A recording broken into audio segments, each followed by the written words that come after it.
Hello, curious minds. My name is Regine Cruzat and I am a university student under the program International Studies, and together with my co-learners Patricia, Kathleen, and Bea, we are going to bring you your favorite show, the most Googled question.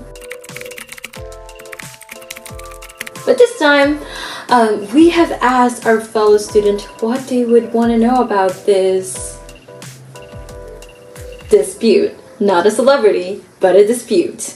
So, I know it's fun to search about the details about our celebrity crushes and idols, and I personally love doing that, but we want to apply it to our area of study and to be of help to you, so we made this educational for you. So, let's start this video, and please don't end it. So upon going around asking questions, turned out that they are not very familiar with the conflict. So naturally they would want to know what is India and Pakistan all about. Why are these two nuclear power nations are involved in this in this war? So basically, it is a 7-decade-long war that started in 1947. In the territory behind that is Kashmir. So apparently this is not just a simple territory, it is very rich in natural resources, so it's only natural that they want to acquire it, but you know, using violence is never justifiable. So Kashmir is located in the northernmost subcontinent of India, so technically they have more access to it.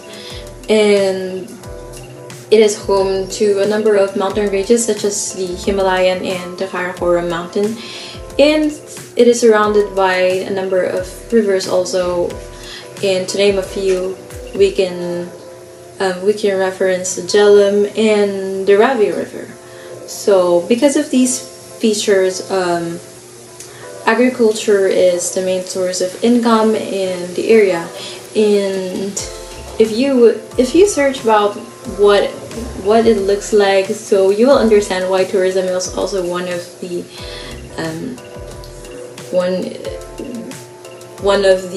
source of income there. And apparently in 1947, people of Kashmir were given the chance to choose whether they would want to form a union with India and Pakistan. So India and Pakistan are both former colonies of Great Britain, and both have declared their nuclear capabilities. So this made the issue not just a concern of the residents in Kashmir, but also the whole international community because of the dangers it can bring because of these weapons. And apparently, Kashmir originally wanted to stay as an independent country because that's also in the choices. But when Pakistan invaded Kashmir, they had no choice but to vow allegiance with India in return for military assistance. And that's how it all started. So Pakistan wouldn't back down, so was India. So to understand it more concisely, this is a long series of failed negotiations, and you will know more about it if you continue watching this video. So there was a conflict between, or a war between, India and Pakistan, and the first Indo-Pakistan War happened on 1947. Due to the invasion of Pakistan in the Kashmir Territory, Kashmir turned to India to ask for military support in exchange that Kashmir will be ceded to India. Eventually, the war ended when a ceasefire was established, or what they call line of control. The Security Council passed and adopted the Resolution 47 because the line of control is insufficient, and the UN's involvement is to play as the mediator between the two nations. The second war was because of Pakistan soldiers crossed the line of control and attempted to spark uprising inside India. The resolution mentioned earlier, the India accepted it, however, the Pakistan rejected it, and with that, both nations are unable to come with an agreement.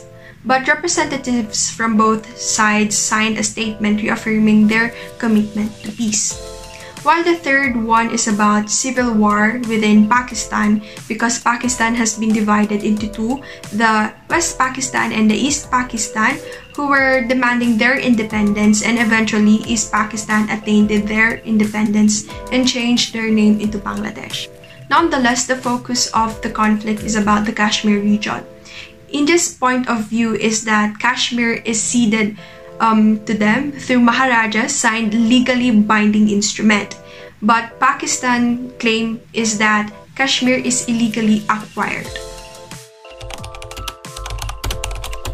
Hi guys, it's me Bea. So for our third question, which is a very interesting question, and I think I already have an idea about this.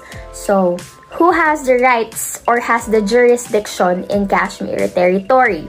Based on my group mates, I think you already know the answer.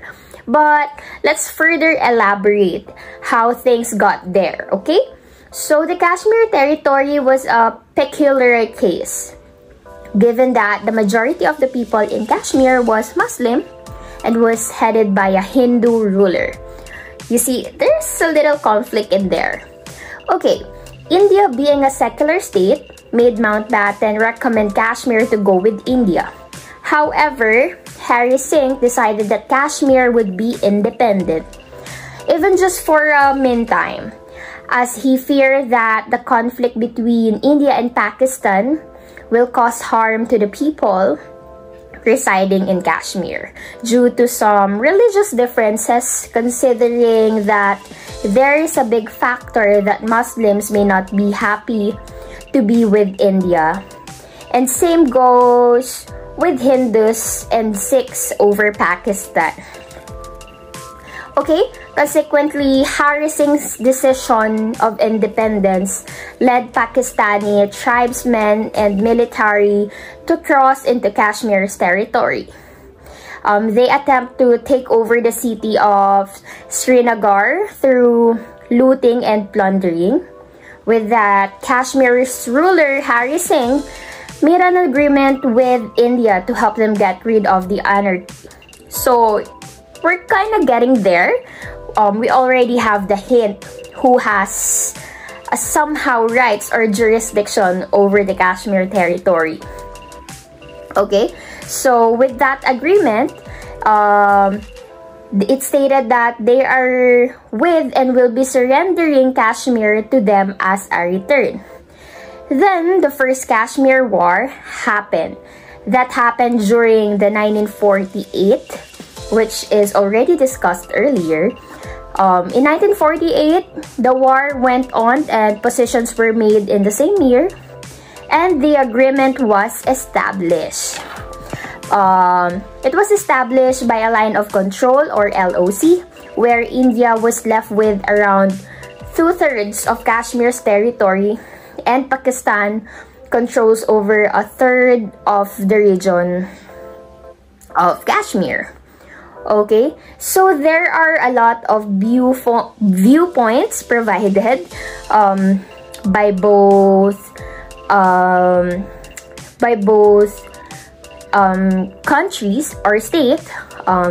There are different opinions, different views, and of course, the people who's residing in Kashmir has also their own side of the story.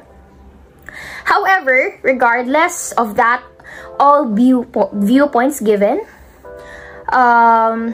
whether the majority of the people of Kashmir was against the decision of the ruler, where I mentioned about the agreement, it is still evident that India and Kashmir had a legally binding instrument of ascending thaw, which gives India the right over its jurisdiction. Okay, it also been stated that the 55% of Kashmir is controlled by India. Therefore, the majority of Kashmir was under the jurisdiction of India. So there you go, guys. We already answered your question. So I hope you're now enlightened that as of the moment, India has the majority of jurisdiction in the Kashmir Territory. So let's now proceed with the last question. Thank you so much.